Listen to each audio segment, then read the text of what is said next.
Alrighty, guys, it's time to wrap it up for today. Sorry I missed the last update. I almost missed this one too. Too much stuff going on. So it looks to me like we had a little bit of weakness here going into the afternoon. Uh, well, they held the support line here at 64.20 for quite a while, and then finally we took one leg lower. Not by any means free for all selling, but it looks like they backed off a little bit from the extension. So nothing I would worry about just yet. If they take out that 6400 at this point, late in the session, I would be worried about the short side. So at this point, looks to me like we have a shot at holding this together, but watch this lower level. If they take out that 6400, I would be back on the short side and see how far they can retrace it. But we'll see how it develops. So that's kind of the dynamic going into the overnight. Weakness throughout the day, but not necessarily a sell-off. So it's a good sign. Tomorrow morning's news, we have the Fed meeting beginning, international trade at 8:30, retail inventories at 8:30, wholesale inventories as well. Housing data at 9, consumer confidence at 10, and job openings at 10. So we have a fair amount of news at 8:30, 9, and 10 tomorrow, and the Fed meeting begins. So we could see some action. Sometimes you get some action before that Fed meeting, so that's not by any means out of the question. But I would start off still on the long side unless they take off this. If they trade below 60 or close below 6,400, I'm starting off range bound and looking for further retracement.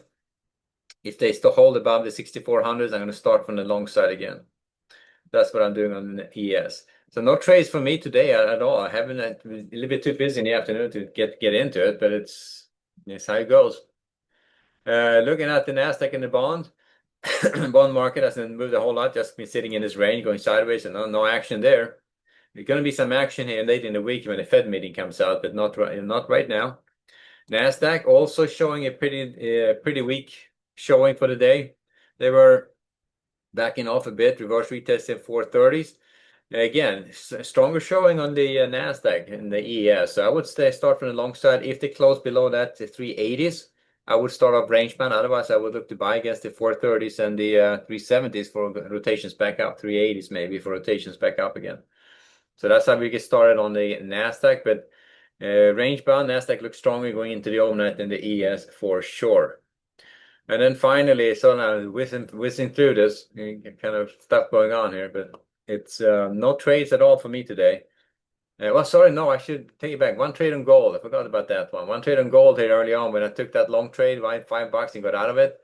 And at this point, looks to me like it didn't go very far after that. You see, here's that long trade. I took a long trade here, went up, down, sideways, not going anywhere. So that would have been an exercise in twisting in the wind. Okay, so not much going on gold.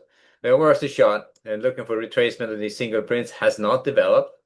So at this point, I would start off with a slight bias to the downside on gold. Look to sell against that 33.15. So see again, retest the lows, maybe go lower.